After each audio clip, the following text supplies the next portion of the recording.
Welcome, ladies and gentlemen, boys and girls, children of all ages, to Cheap Seat Booking. We are back. We got two first-time guests, cruise buddies of mine. We have from Cruising with Kayfabe, the infamous Mongo. Buddy, how you doing? Good. How you doing, Matt? Thanks for having me on. Great. Good to have you. And from way up north in the above the Arctic Circle, the totally Arctic wrestling champion, Nolerbear. Buddy, how are you? Yeah, I'm doing great. Happy to talk some wrestling with you guys. Oh, fantastic. And you got a firm grip on that belt still? Yep. I Good. do. Good. It's we acknowledge you, champ. Anyway, so we spent a couple of weeks talking a couple of shows anyways, talking some solid Wrestlemania WWE stuff, and I wanted to switch it up, get your opinion. You guys are both AEW fans. We all know each other. We get to hang out about once a year on the Chris Jericho cruise.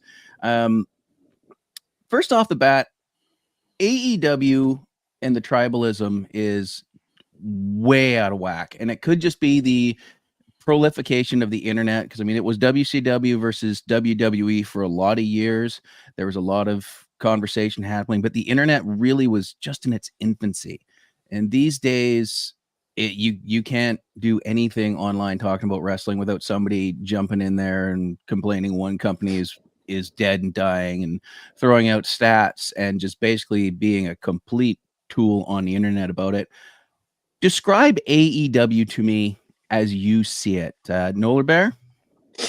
AEW, I think, like just following along the lines of like what a lot of people are saying, it's just that alternative. Like they allow other wrestlers just to like have that creative freedom to be able to do and almost say what it is that they want. And I mean, clearly, at least the past few weeks, it's been that way in all sorts of different scenarios. But yeah, it's just like a place where I just see, at least to me, just seems like allows them to just have that, like getting that spark back to, it's particularly like the actual wrestling part of the companies there.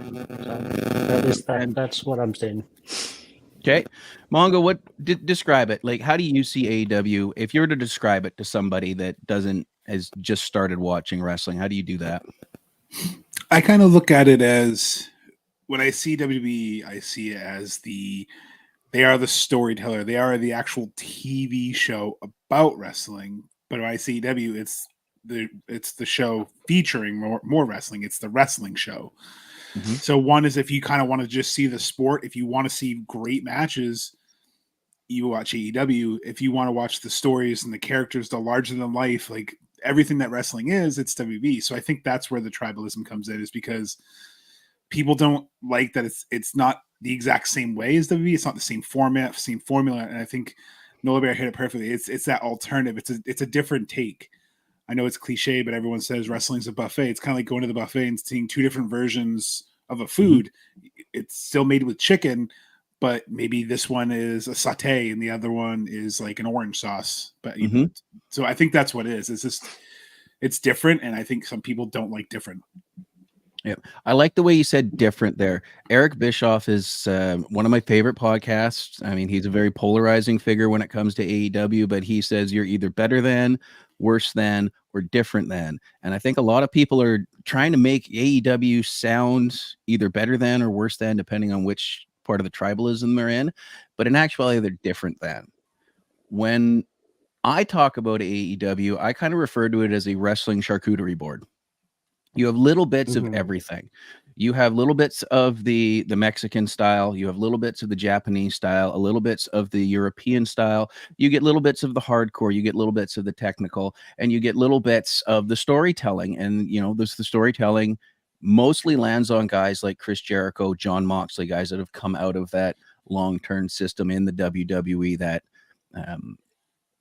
U.S. North American style of story first, wrestling second. And you can pick up little bits, and some shows are a little heavier one way or the other, but it is different in that sense. It's not the one cookie cutter sort of thing. There's nothing wrong. And don't get me wrong, I'm a WWE fan. I mean, Mongo and I were talking off the air. I got caught up in the first WrestleMania hype. I was, 6 or 7 years old, so I didn't quite have a grasp on when and where to find it every week. But if I found it in the video store or on TV, I was watching it. And to the point where my parents would go to the video store, they would deliberately go and walk around with the wrestling tapes that were in so that I couldn't get there and grab it. So I would grab something different. Fair enough. So there's a little bit of shenanigans going on, and I'm super amused. Tony Khan, very polarizing figure.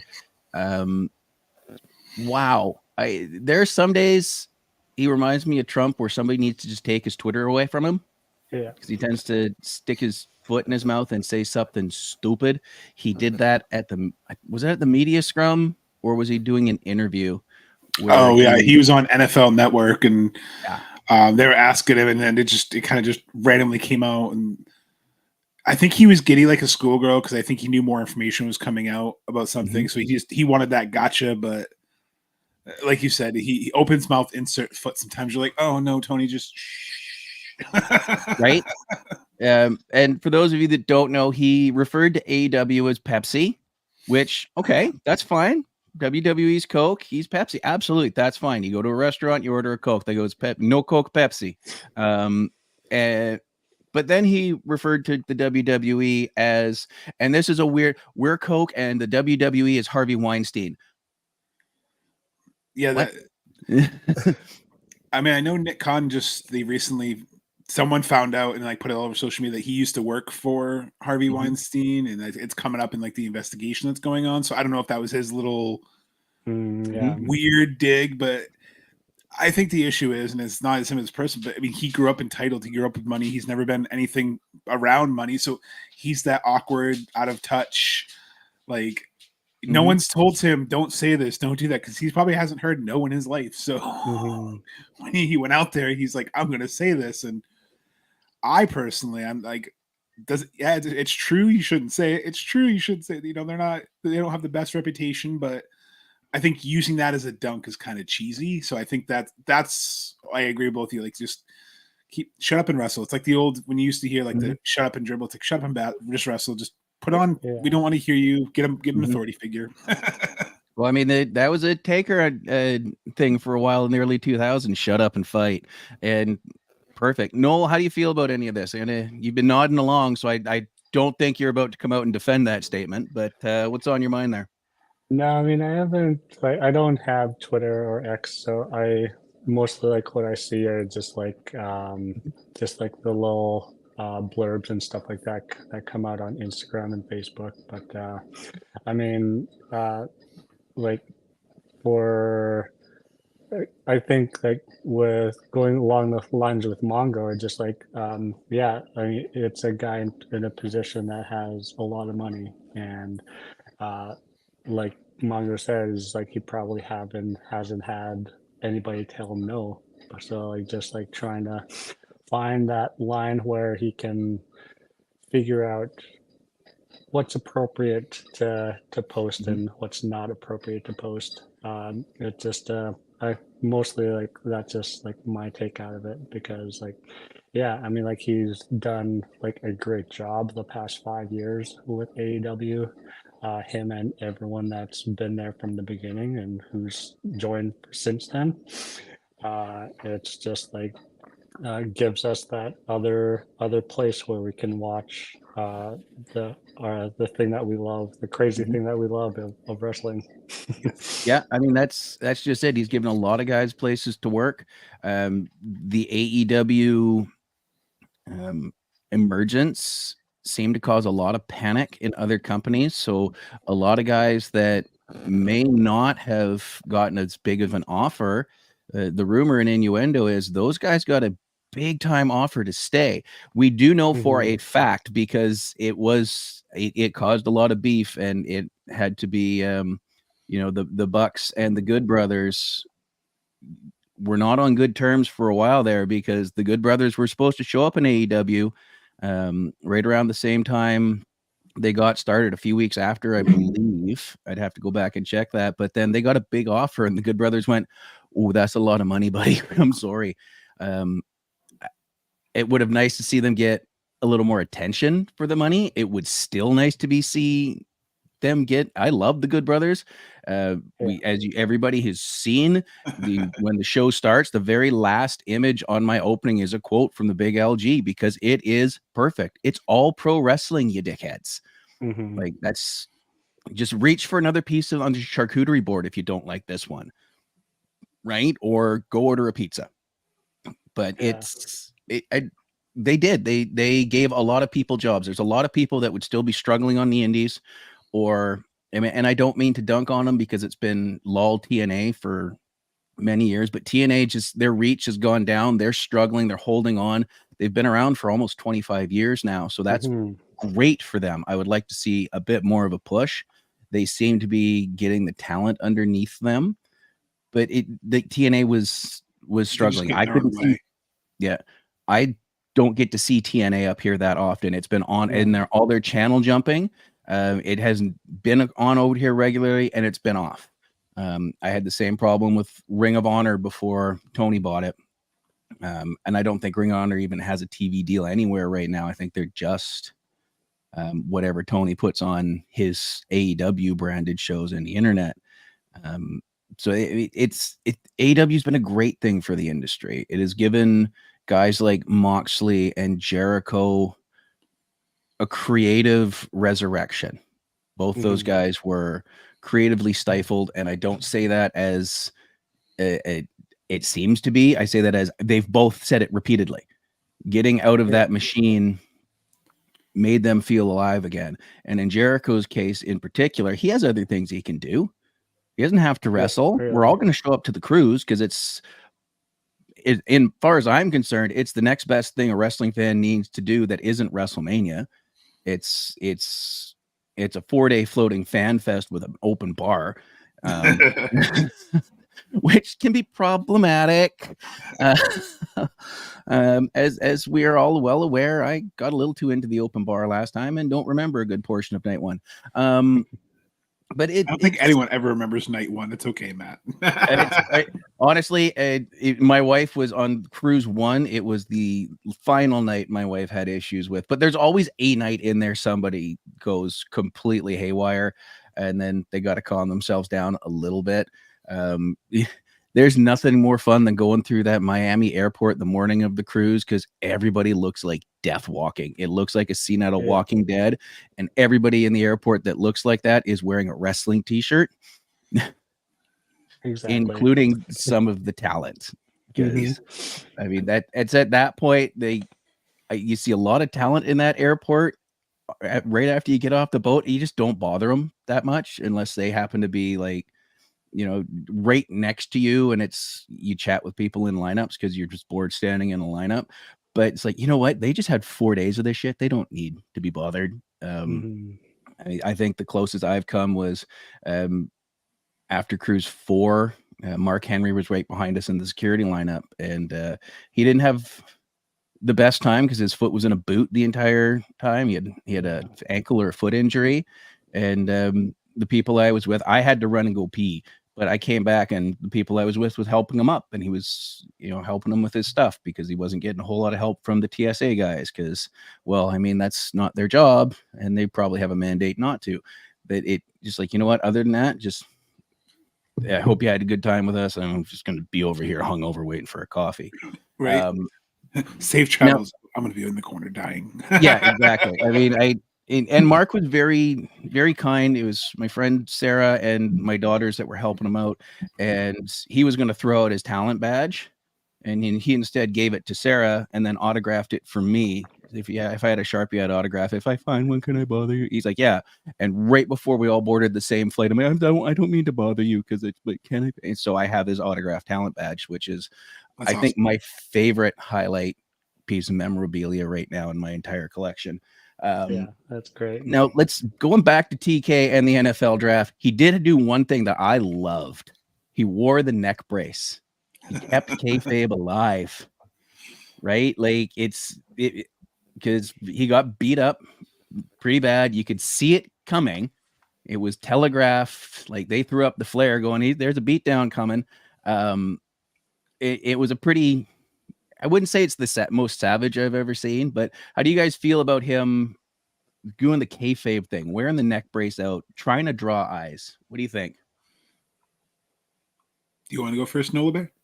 Sure. I mean, I really love it because, like, with him doing that at the NFL draft, it's just like, and having Tony Khan and his father there, and like being able to actually, I haven't actually watched it, but like I listened to Busted Open Radio.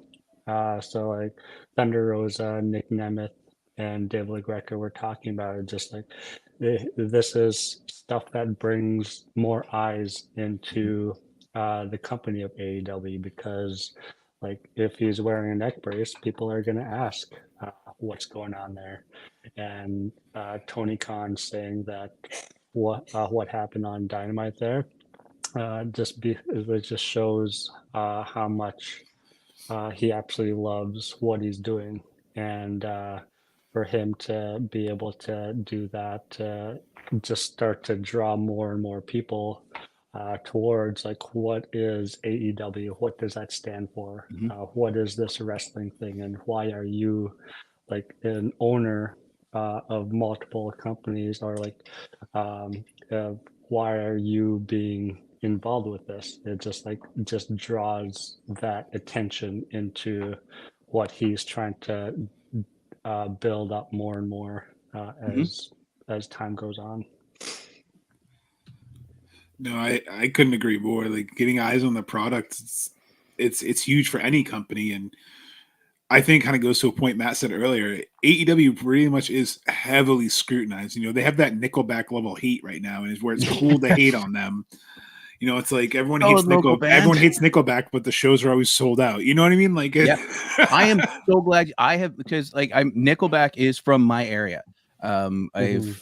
There are stories out there, and we can get into that on another show. But that is the exact same thing I have been saying for years. You know, for a band everybody hates, they sure do sell out a lot of arenas, right? Mm-hmm. And that's I mean, what I feel. Sorry. Yeah, no, Mhm. I mean, like, just like looking back to like all the other sports teams, like they have quoted the Ric Flair woo and the John Cena "You Can't See Me." So like all these sports, like for Tony Khan to be able to like show up with the neck brace, it's just like potentially like all those athletes at the NFL, like they'll see a John Moxley and like give that big strut onto the field and stuff like that. So it just like allows even like the young, especially the younger players, for them to like draw different ideas of what they can show and what they can do out on the field from AEW. So Mhm. yeah. I hope Yeah. we get a super kick touchdown celebration. That'd be phenomenal. Like have someone just super kick one of the Yes. players and then throw the ball up in the air or something. That'd be great. You know, I see problems with that, but as long as everybody keeps their helmets on, it should be okay. And it would probably be worth the fine, because the NFL is going to find that. Now it's funny that you mentioned Moxley doing that strut out to his sports team. He comes out to Wild Thing, the version from Major League. I think Moxley coming out the bullpen far end of the field to Wild Thing to throw out a first game pitch would be fantastic. Yes. Absolutely fantastic. Like, let's do a Major League deal there. I already thought, like, the first time he came out to that music, I was like, oh, it's Ricky Vaughn. Throw the heater, Ricky. And that's the perfect guy to do it. Like, he is the Rick Vaughn of professional wrestling. Like, that is amazing to me. And if you want to be petty, do it when SummerSlam's in town. Yeah, for right? sure. Absolutely. Gemma Slam and Gemma joining us from over in the UK. Thank you. That would be epic. Absolutely. And that's what it's all about too, right? And you get AEW, you get one of AEW's biggest names, and you pull something nostalgic like that everybody loves. Like, absolutely. How could you not? Yeah, that's the kind of stuff that I pop for. I want And speaking of, the NFL teams doing stuff like that, I need the Jacksonville Jaguars to win a Super Bowl. Yes, to get a WWE So, title. because the WWE loves handing Exactly. out custom-made belts to the Super Bowl winners. So please go hand one to Tony or Shad Khan. Like, let That me would see be this. Just amazing. like you Like- couldn't buy that. It's like, yeah, you just see it. Meh. And that would, he's like, which of course would set off some of the IWC. It's like, oh my god, they're teasing a crossover. There's gonna Forbidden Door, WWE versus AEW. No, don't see that happening. that would be hilarious. Yeah, You should put a prop bet on that. That'd be hilarious. Yeah, that for would be fan. Yeah, I mean, over at the end, we do a football preview show the last couple of years, and my boy Seb, he's a Patriots fan. My boy Mike, he's a diehard Bengals fan and has been for an entire life. And I'm not a football guy, but I'm like, you know what? Fuck it. I'll pull Jacksonville. And they looked at me cross-eyed, like I just grown a head out of my ear, and it's like. They own AEW too. Like it's all the same owner. So and just for the matter of fact, yeah, I'm gonna support Fulham. I've since changed over to Wrexham because I love that show. nice. Yeah, I just got tickets to see Wrexham in Vancouver this summer, so super excited about that. Anyways, way off topic. So recently, Darby Allin has had a run of bad luck. I just saw this morning he also got hit by a bus. Yeah. So he broke his foot, messed up his trip to Everest. He broke his nose doing something else, and then in New York City, crossing the street, he got hit by a bus. He's okay-ish. You think somebody hit by a bus, you immediately think Final Destination. Yeah. However, if you told me he got full Final Destination and just got up, I'd be like, yeah, that's Darby. But he was also given a lot of respect when it was just the foot injury because he was at a baseball game with new AEW champion Swerve Strickland throwing out the first pitch and given a lot of credit to a fellow Seattle native. I wish Darby all the best. I don't want to see him hurt. I would like to see him do everything he needs to do and be able to walk. But what I want to get to is new AEW champion Swerve Strickland. I am a big Samoa Joe guy. I got a lot of heat for picking Joe over Swerve. Swerve to me in his come up they've done the same thing they did with Steve Austin to me. They kept putting Steve Austin against guys I just absolutely loved, and so I couldn't cheer for him, and I just got annoyed. So for the majority of Austin's wrestling career, I was just like, "Fuck this guy." Oh yeah. Yeah, I got there were years of heat for that. We'll get into that later. I'm a bigger fan of Steve Austin post wrestling but Swerve's it's the same thing. They threw him against the Hangman, and I was like, no, it's Hangman's my dude. That's my boy right there. And then they threw him against Joe, and those were his two big feuds on this come up. And I'm just like, no, I need Joe to hang on to this for a while. Maybe dropping it all in. Doesn't look like that's going to happen. What do you see this is the future for Swerve? This is cheap seat booking. So book Swerve's title run, boys. Mongo, let's start with you this time. So originally I wanted to see Swerve versus Ospreay, but I don't know if you can deny Ospreay excuse me, that title from Wembley. But now they kind of pivoted. They're giving him the international title, which potentially, which is cool because he can go to Rev Pro and stuff. So I don't know where Swerve goes because he just had that banger with Claudio.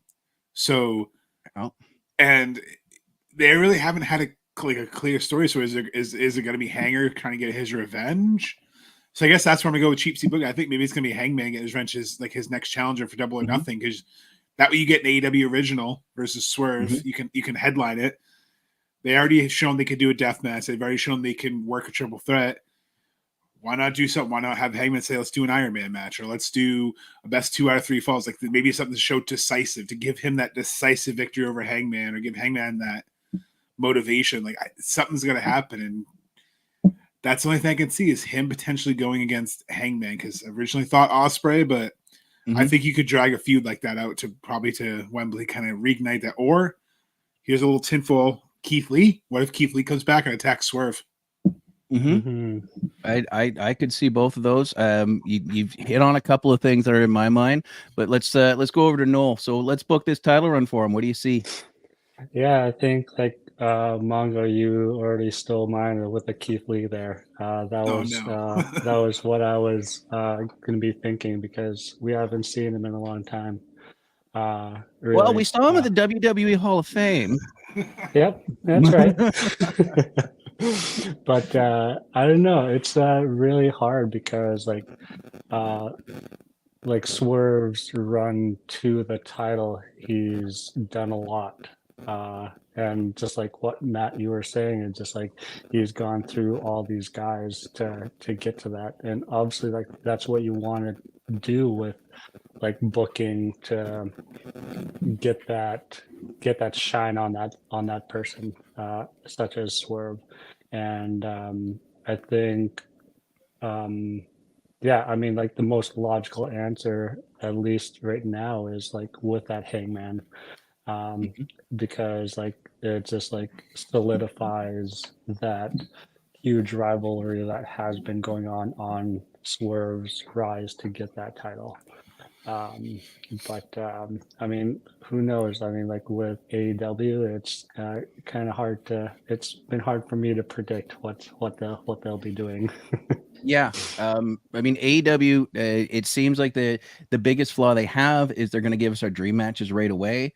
However, Mhm. AEW is also, like Mongo was saying back at the beginning of the show, I think they're the most consistent bell to bell company out there. I mean, Yeah. they give us banger match after banger match. It doesn't always come with the hype, but when we're watching it, whether it's an 8-minute match on Rampage or a 30-minute match on pay-per-view, bell to bell, they're really, really good. Mhm. Really good, very consistent. It's constantly, and I don't like doing that star ratings like that other guy does because I'm not a fan of his. But I mean, I think you're constantly looking at matches that are 7s and 8s on a scale of 1 to 10, Yeah. which really pushes the bar for when you're trying to do something big on a pay-per-view. But Definitely. they'd still managed to pull it out. As far as Swerve goes, I like the Keith Lee thing. I definitely like the Hangman thing. And I think we got 3 pay-per-views before Wembley still. Yeah, we got, Mhm. let's see, Double or Nothing and Forbidden Door, I believe. Yes. So maybe 2. I would definitely go with a revenge match for Hangman, which, my boy's going to have to lose that. Keith Lee, I could definitely see having a resurgence with a match on maybe a Dynamite or a Collision that really puts him back in the public eye. I would also run him into Adam Copeland Ooh. between now and All In. Mhm. And this is where my overlap with Mongo is going to happen. Swerve, Osprey for the title, main event, close the show at All In. And Swerve goes home with slightly lighter luggage. Because in October, they're back in Swerve's hometown, Tacoma. just out. Yeah, they're back in Tacoma, Seattle area, just down the road from me. And we get a rematch. And I really want that because I'm planning on getting tickets. But that's what I would do. I think they need that big name match for All In this year because last year they got Wembley based on AEW's coming. They hadn't really done anything over there yet.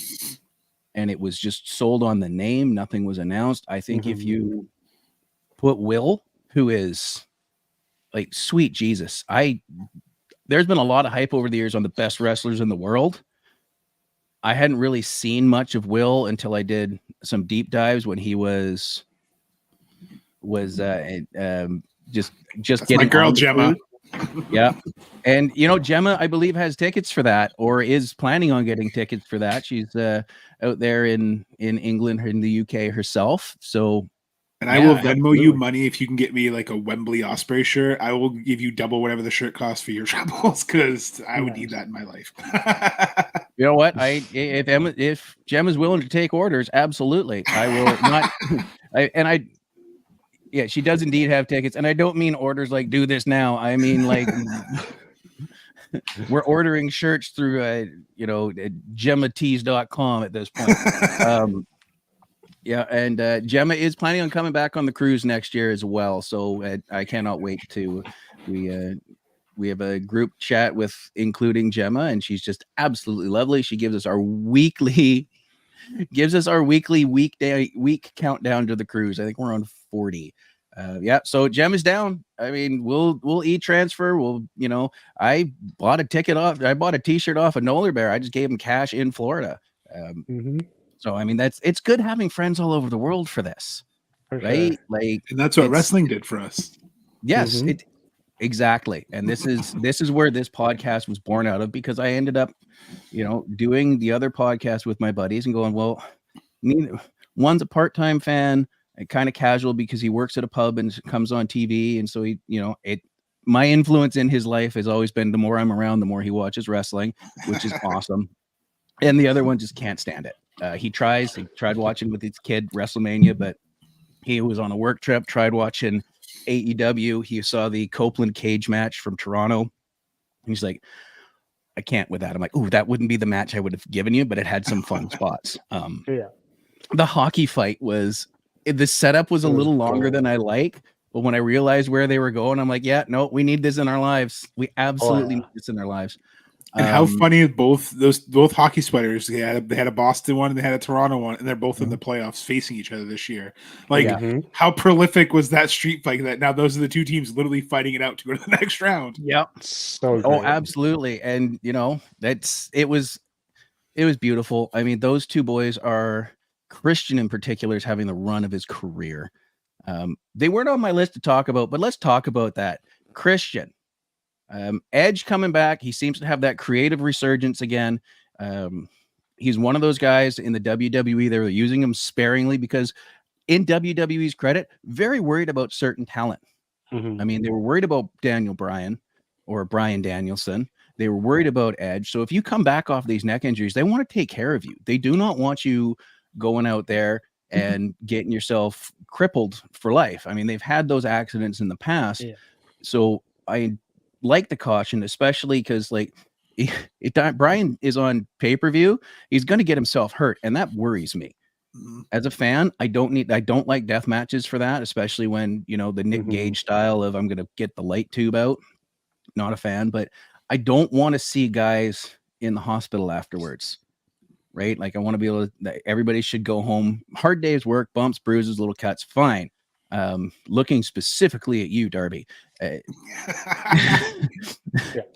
because wow. His insurance provider is like, we're gonna drop you. Well, I see, and this is something I've said a lot, is I'd like to be somebody backstage goes, I have this idea is pitched, and then somebody goes, fuck yeah, and then somebody dives off a ladder through a pane of glass onto chairs. You thought this was a good idea? Okay. Now accidents happen. The most famous accident prone match, of course, being Foley and the Undertaker. Yes, it is, Jim. But these like Jeff Hardy's career is all pitch idea, and somebody goes, pardon, and then they go, approved. Yeah, being a Derby fan is stressful. But going back to the point, Edge and Christian, they're Copeland and Cage, however you want to put it. I think.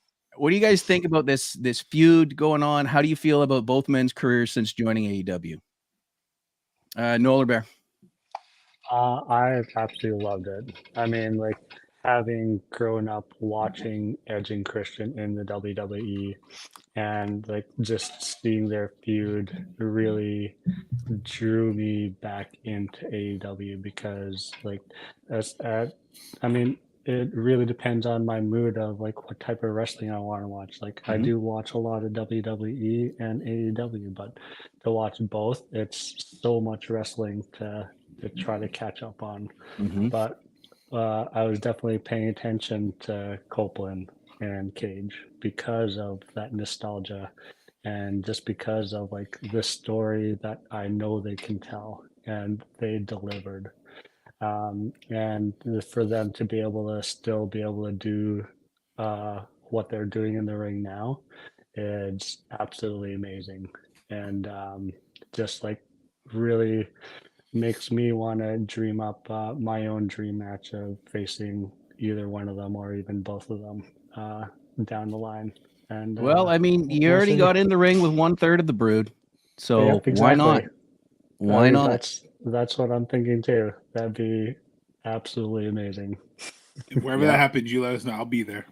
for Yeah. sure. Mongo, how do you feel about the way these two have been handled? I agree with Nolerbear. Like, I'm an Edge and Christian mark. I'm not afraid to say it. I always have been. They were Hardy Boys were my team because they were Daredevils. Edge and Christian were my team because they were funny and relatable. Mhm. And then the Dudleys are just there for me. I love the Dudleys. They were never like on my top tier until later on.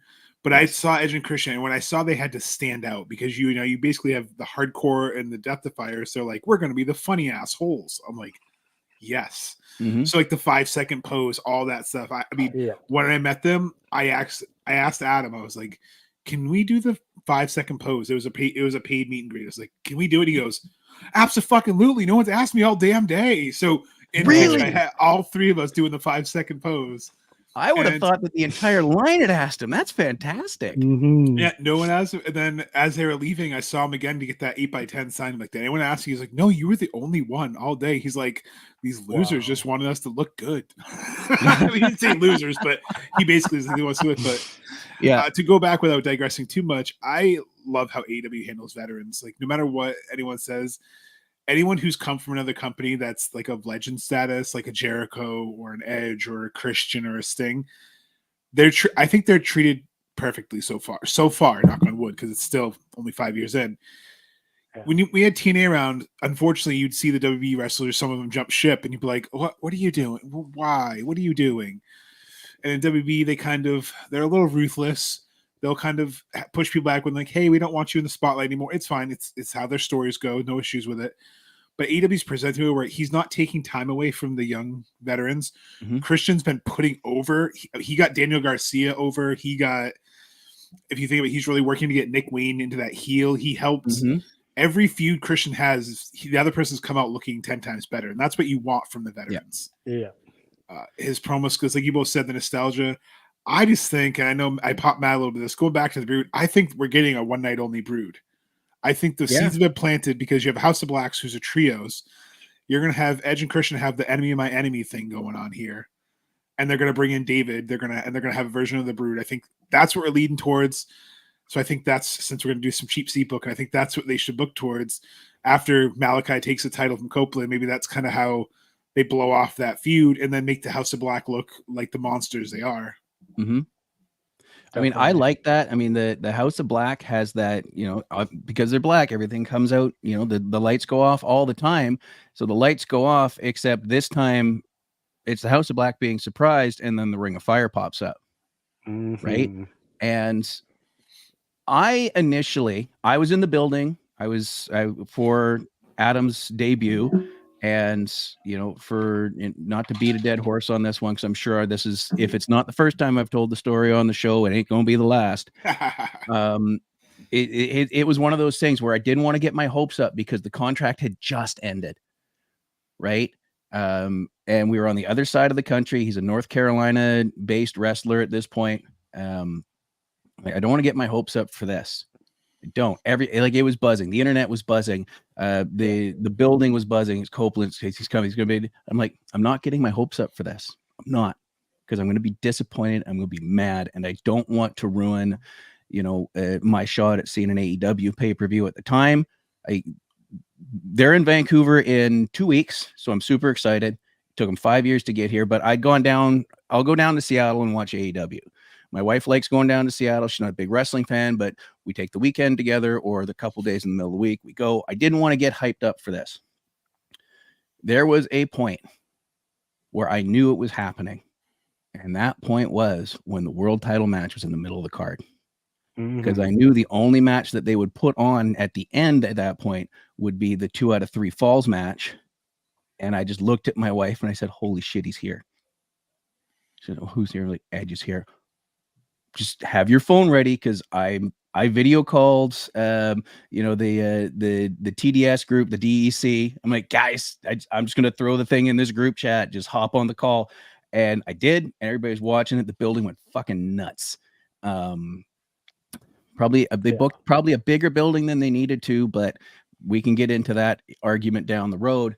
And it was amazing. And I thought they jump started the Edge and Christian feud too early. Yeah. However, if I'm going to book this, if you're looking at having these two guys doing, and Christian's been doing the best work of his career since they found this slot for him. I mean, he did the same thing the first time he left WWE. He was a highlight in TNA and proving he belonged at the top of the card. Back in WWE, he was doing okay at the top of the card until he had his bell rung too many times. And I think you can't finish these guys' careers without one more tag team run. And this is where I like Mongo's idea. Gangrel comes in, helps Edge with the House of Black. They need a third guy for this. This is where Christian goes, you know what? Fuck this shit. Christian comes out, and from there, and I honestly wouldn't mind to see go heel to start with. Right. Edge brings it because Edge is a fantastic heel. He really is. I mean, you go back to 15 years to that feud with the Undertaker. Great heel. Go heel Edge and Christian out of this because of the team up to take out the House of Black. Let's have that run, and then tag titles, and we get back to that, and then they can lean back into a maybe another babyface turn for however long they have left. Because let's be honest, they're older. They got more behind them than ahead of them. But I love Mongo's idea because that gives us that bridging moment between the singles feud and the tag team run. Definitely. And I think too, it gives that moment to performers who deserve it. Because everyone always talks about WWE giving moments, which is true. That's one of the best things they do is they give you those moments you remember forever. Like we all remember the Avengers ending at WrestleMania, how fun that was. And, you can nitpick if you want, but again, we all love it. It would just be so cool. And I said, because I'd be so excited, I'd probably jump off the couch even if you don't have the Brood music, because obviously Jim Johnston, sold that to be.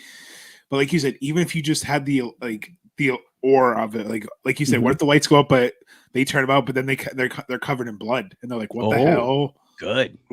So like there could be moments that it'd be a good bridge and it can show that wrestling knows about, because AEW doesn't ignore their history, and I think that's my biggest love of theirs. They embrace wrestling history. Whether it's from NWA, whether it's from New Japan, they don't ignore the history. And I think that's what rubs some people the wrong way is they're like, oh, they always have to bring up the other company. I'm like, no, they're acknowledging why this feud makes sense. Why, the Edge and Christian storyline to an AEW audience doesn't make sense if you don't know that have connected. If you're like, yeah, they're friends. Okay, cool. But if you're like, yeah, they wrestled for 20 years in another company and had epic matches. Okay, it makes sense why they are doing this. Yeah, I mean, then there's the flip side of people are like, why are we pretending this is the first time they've ever met? Like we know that they were in WCW together and they had a feud. We know that we know these guys or especially today when there's thousands of interview podcasts and shows and books and magazines and online stuff. It's like, we know they're friends. Why are we pretending there's not? And then for years, WWE is like, oh, it's the first time ever meeting. Yeah, except for when they wrestled in WCW. It's like, oh, Rob Van Dam is gonna face Jerry Lynn on Sunday Night Heat. First time? No, not first time ever. No.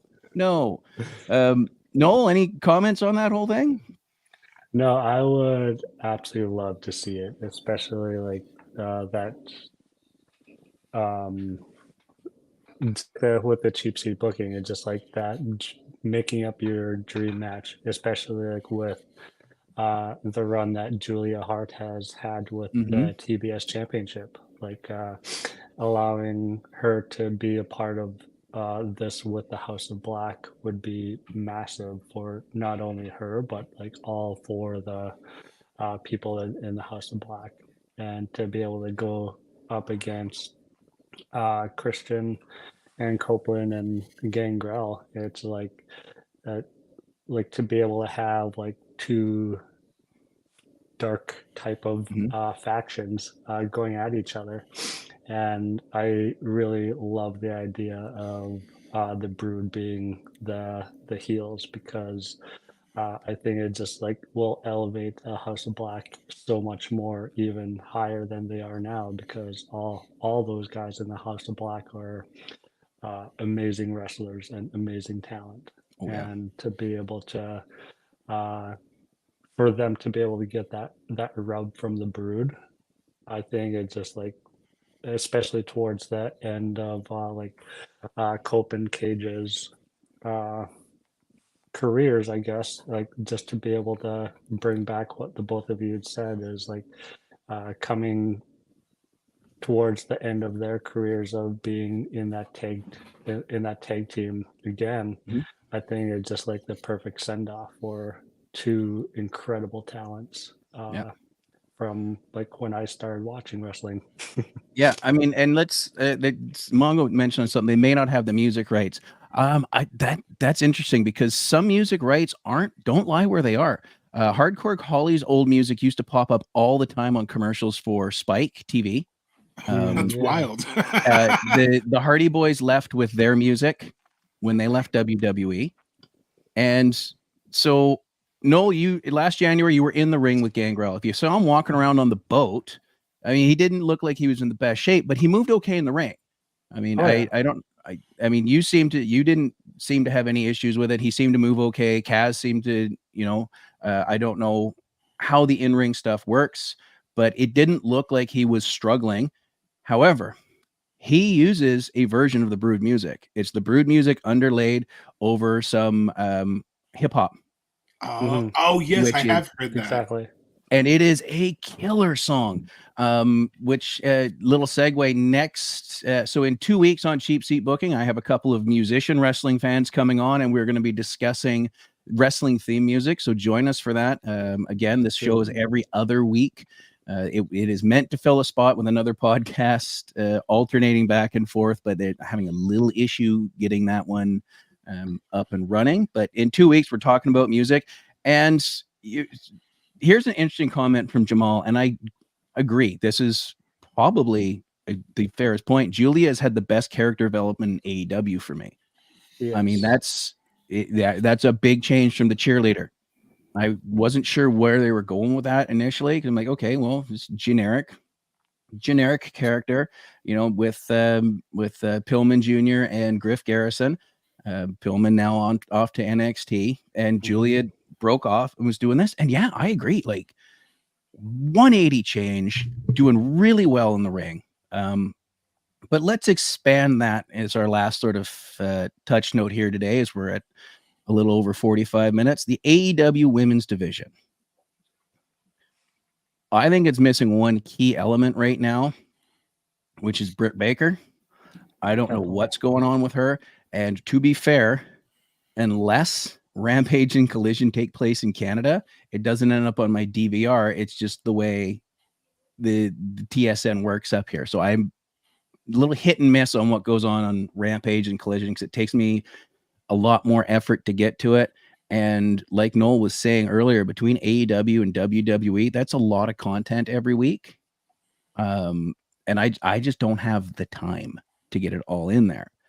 Where do you guys feel the AEW women's division is stacking up? To me, it's doing as good, if not better, than the TNA women's division back in the day, the Knockouts division, which was years ahead of the WWE's Divas division. And this is a natural progression from that to me. How do you feel, Mongo?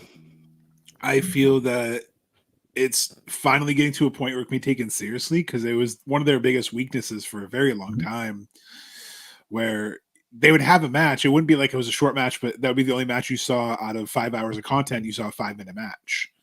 So there wasn't really a fair shake for them to, or they didn't get the same promo time. So a lot of times it was just matches announced for next week, but they had to build the story in the ring. And that's hard when you have someone like Britt Baker, who's only a few years in the business, to try to build a compelling story in the ring. But I agree. I think we're missing Britt. I think we're missing Jamie Hayter. And I think those two are kind of like the last big pieces of this puzzle, because Mercedes looks like she's going after to get the TBS title for brand, which is great branding. Like you were talking about earlier, baseball and all the appearances. Imagine her singing on Good Morning America with the TBS title on her belt, shoulder.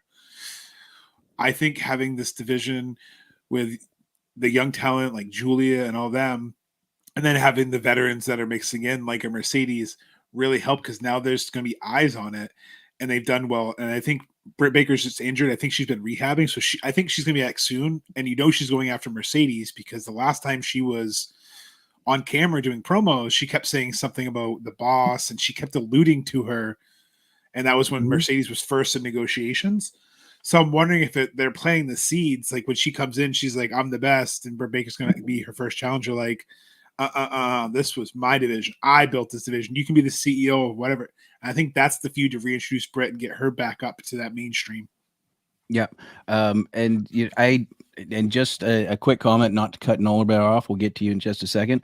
Britt also had some, I don't want to say mental health issues, but her first title run, the fans were fucking brutal to her, and it did get to her. She has been on record saying that. That's not me talking out my ass. I've heard her say that on interviews. I've read her saying that. Is the social media backlash she got was really tough for her to deal with, because, you know, she's a practicing dentist, let's not forget. She has her own life. I mean, she is married to one of the better dating one of the better heels we've seen in the last decade, Adam Cole. But being in that position and having that sort of backlash so young in your career really got to her. So hopefully that she's a little better prepared for it, because I miss Brett. Nolerbear, your thoughts? Yeah, I think their division is in a very good spot. Can you guys hear me? Yep, we're here. You're a little jumpy there, but I think you're back now. Yeah, just like with the women's division is like very much in a good spot, and like to have both Britt Baker and Jamie Hayter come back, it would be awesome to see them come back together as well, because like they have been and add them into the mix along. Ooh, we're having a bit of an internet issue here. Noel's frozen. I like what he's saying. I like where he's going here. The women's division in AEW also took a bit of a hit this week. We're down Ruby Riott for, I'm going to say, at least a year. Oh yeah, with the announcement of her pregnancy. Yep. I mean, they're a lovely couple. Oh, Noel is dropped completely out. Hopefully he gets back. Here he comes. Oh, there he is. Yay, he's back. Hey. Oh, I was worried we'd lose that. you for the last bit. Okay, so continue what you were saying there, Noel. Yeah, no, I think just like to see both of them come back together would just be like just add so much more to like everything that's been stacked, especially like with Chris Statlander and Willow Nightingale together, and just like all the other talent that they have. It's just like it would just add that little bit of sprinkle into what's already a really good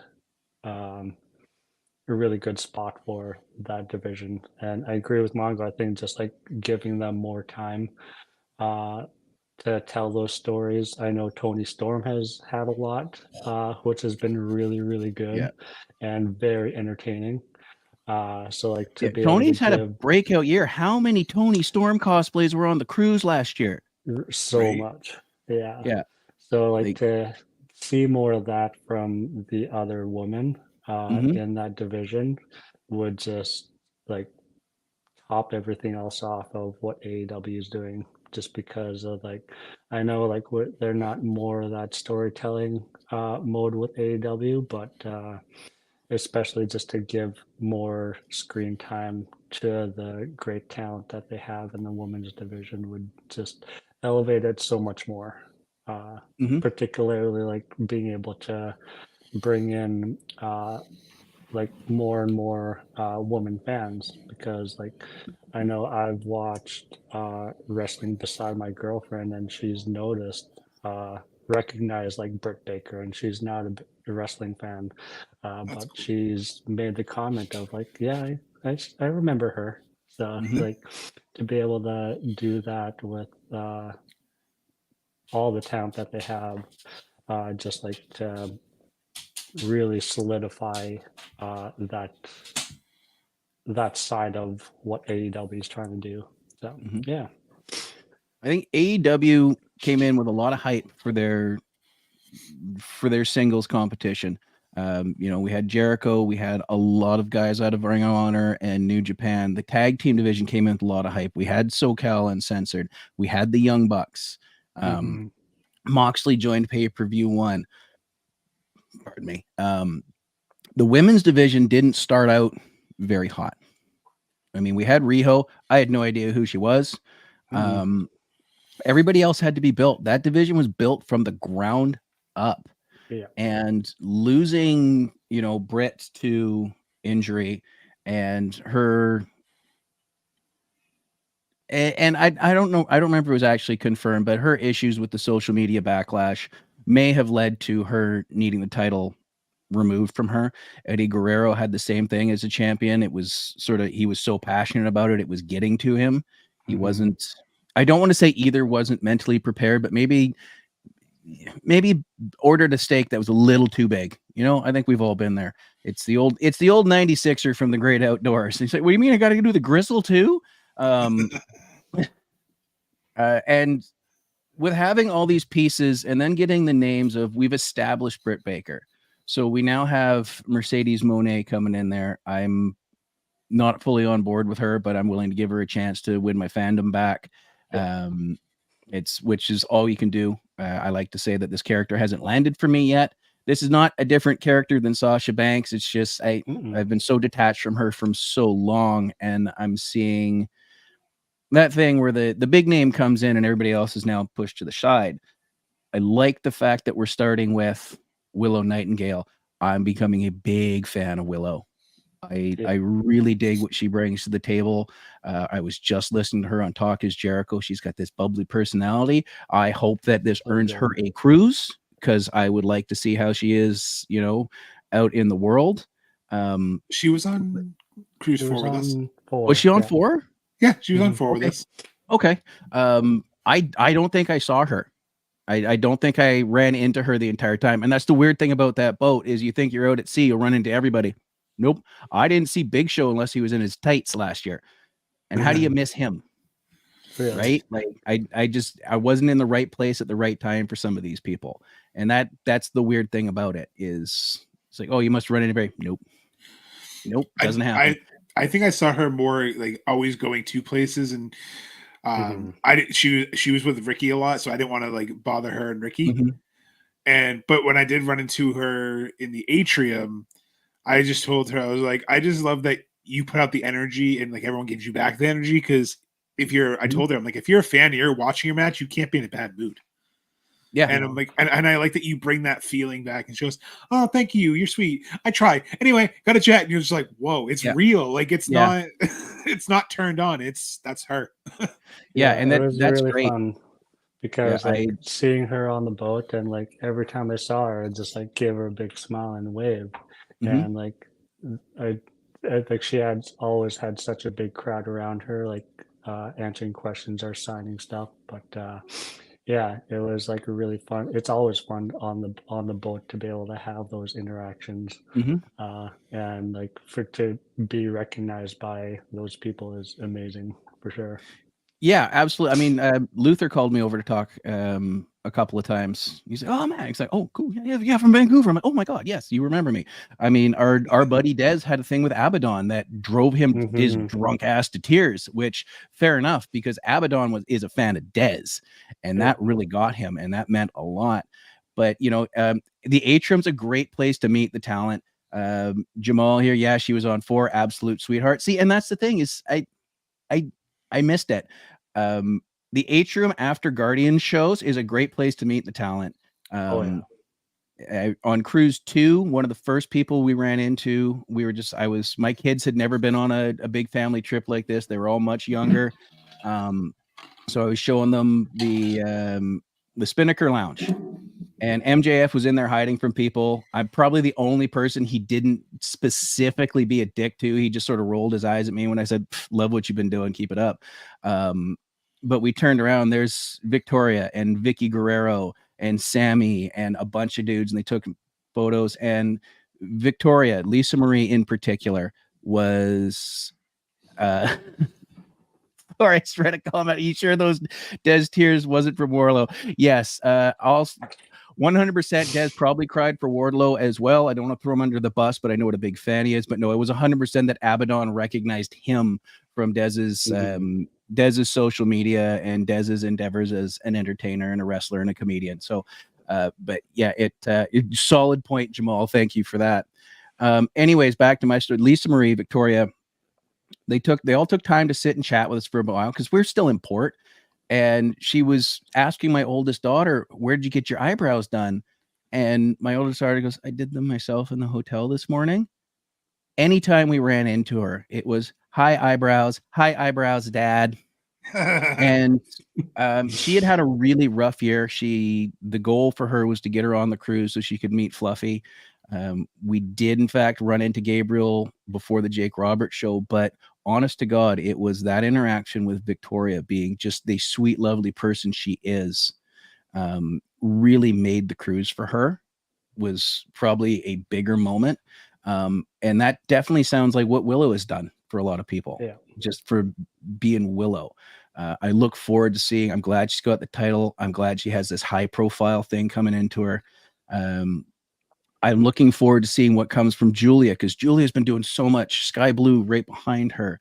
I think AEW's at a point where they've taken all these guys, like they did with the Darbys and the Jack Perrys and all the young guys that nobody really knew on a national level, and rose them up. And we now have 4 pillars. We have guys that we are like, this is an AEW original, Orange Cassidy.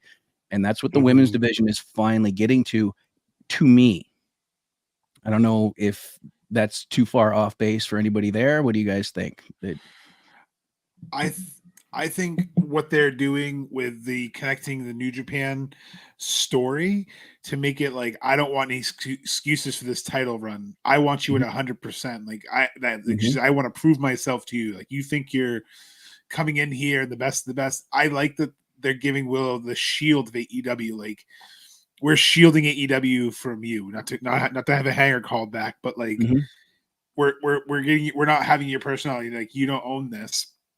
And I think it helps solidify it as just as important to watch as the men, because I can tell you from just going to Revolution this past year, well, a few months ago, when Julie came out, people got up and left. I'm like, it was just, I'm like, I don't get it. Because like you said, with Victoria and everything like that, we watched, 90s and 2000s wrestling. Yeah, we're full-blooded men, but I was a wrestling fan too. So like, I'm like, oh, cool, Braun Penny's match. But then I was like, oh, yay, Braun Penny's. It's like, I loved when Trish Stratus and Lita came in and tore the house down. Yeah. I love when Molly Holly got to seriously wrestle. So it was always nice to me when, like you said, a TNA would take it seriously. So when it can be taken seriously, I like it, because my wife, watches wrestling, so it's nice that she has something she can enjoy too, because she'll watch the men wrestle, but she lights up more. Like, I see it, and it's like my favorite thing to watch is to watch her reaction. So when Willow's in the ring, she gets happy and excited. She loves watching it, and it's fun to see. And yes, Jamal, puppies are fun to see with their cute little pink noses too. But you got to also have a good mix. Yeah, absolutely. And there's eras of the WWE where, and I don't mean to dump on talent, because they're doing something I am not capable of doing. They are putting their bodies on the line. Maybe not the best people to put in a bell-to-bell banger, right? That might have sounded funny, but I'm going to just roll past it. And then there were people like Trish came in, and she was just eye candy for a while. And she, much like Julia, built her resume. She was able to work with people like Ivory, the former Tina Ferrari, who I remembered as Tina Ferrari because Glow was rad. Victoria came in and was doing that. They had that core. Molly Holly, like you said, when they were able to let her off the leash, absolutely. They were able to put some good stuff in there. And then Lita and Trish, I mean, history making matches. And it opened the door for my all-time favorite, Mickie James. And I think AEW's right in that spot that WWE was in, say, 2001, 2002, where they have now an established base and they could do something really, really good. WWE pulled back. and TNA was able to fill that spot for us, which not the best company name to discuss on this topic. Yeah. But, there was TNA Wrestling, and then there was TNA WWE, and they're both very different things. For So sure. I'm excited to see where the women's division's going. It sounds like you guys are too, if I'm not missing the point. And yeah, we're a little over an hour, so thank you guys both for joining me. I know it's it's mid Sunday afternoon for you out there in North Carolina, is it not? Yes, sir. North Kakalaki. Noel, thanks for joining us from way above the Arctic Circle on the Arctic coast. Thank you so much. I appreciate that. And thank everybody for course. listening. Jamal and Gemma and everybody else have been watching the numbers dance here. Blood and guts for the women. That's interesting. That is an interesting concept, Jamal. That's something we're going to have to discuss. Potentially coming back. Mm-hmm. Jamal, it sounds like you booked yourself on that show for a future episode. Yeah, I mean, Jamal was with us on the last one, talking about Wrestlemania, but he's also hit on a topic that I have on a list. It's a little further down, but we're definitely going to get to that because women's wrestling is actually wrestling these days, and I am fucking loving it. Even though they do. One quick last question. Do you think that the ringside photographers and cameramen are taking advantage of women's wrestling and just putting out perv shots a little too much? Or is it just we kind of are so used to it as in guys matches, we don't even register it anymore? Because, I mean, Sky Blue got famous thanks to a photographer going, yep. Well, funny fact that photographer was actually a fan who claims to not understand why those pictures blow up, but she zoomed in on her butt and she shared, and that went viral. But yeah, I agree with that. I definitely notice they know what they're doing about posting certain angles, certain shots. Wasn't there a match a couple like a year or two ago where Lacey Evans got in the ring and they were like zoomed right? Yep. So I think it's a mixture of both. Yeah. I mean, and to be fair, Stacy Keibler's entrance was specifically designed for that. Yeah, Stacy. Anyways, I mean, there's a part of me that wonders if it's being overdone on the women because the audience is mostly men, which I don't think is probably a fair thing to do. And part of me is wondering, it's like, maybe I just discount it because let's face it, sometimes in wrestling, you're like, oh, glad there's some fabric there. And it's just the way it is. So it's I think it's hard to get because I think you had one company without knocking, conditioned you to over sexualize something for a while. Mm-hmm. So then it's hard when you're like, is the company doing this, or is that like, am I just so like, this is how it used to be? Like you're looking for the bad. So I definitely can see a lot of angles there. No pun or pun intended, whatever you want to say. Mm-hmm. Yeah. But yeah, no, I agree. There was a clip that went around a while ago, and it was actually a male wrestler, and I was like, oh, I knew he was crazy, but now I see he's nuts. Like it was just he was out there for the world to see because he decided to wear short trunks, and I'm like, alrighty then. Yeah, I think there's a story in one of Foley's books about Al Snow showing everybody how nuts he is. Noel, any thoughts on that before we sign off for the day? I don't know. I think it's just like going off of like what Sky Blue has done. Like if she's embracing it, then I mean it's like nothing really to write home about. But I guess like it's as long as like it's done in a good-natured way, I think it should be it's fine. But it does blur the line of like stepping across boundaries sometimes too. Especially in these modern era. So thank you very much, gentlemen, for joining me. We'll have to have you both back on for different subjects. I have a list. So Jamal, I love those legs too. I was big Stacy Keibler fan to this day. So I mean, hey, I know she's doing well in life right now, but maybe she needs a vacation. Just saying. So thank you, gentlemen. We'll have to have you back. I appreciate your time. I appreciate everybody tuning in, especially from overseas where it's much, much later than it is here. I am going to go and get on my chores because the house ain't going to clean itself. Right. Thank you, ladies and gentlemen, for joining us. And thank you, boys, for hanging out with me. I appreciate it. And we will see you in 2 weeks where we discuss the music of the WWE with Mr. Jason Tepper and Mr. Brian Markle. So join us for that one. Good afternoon.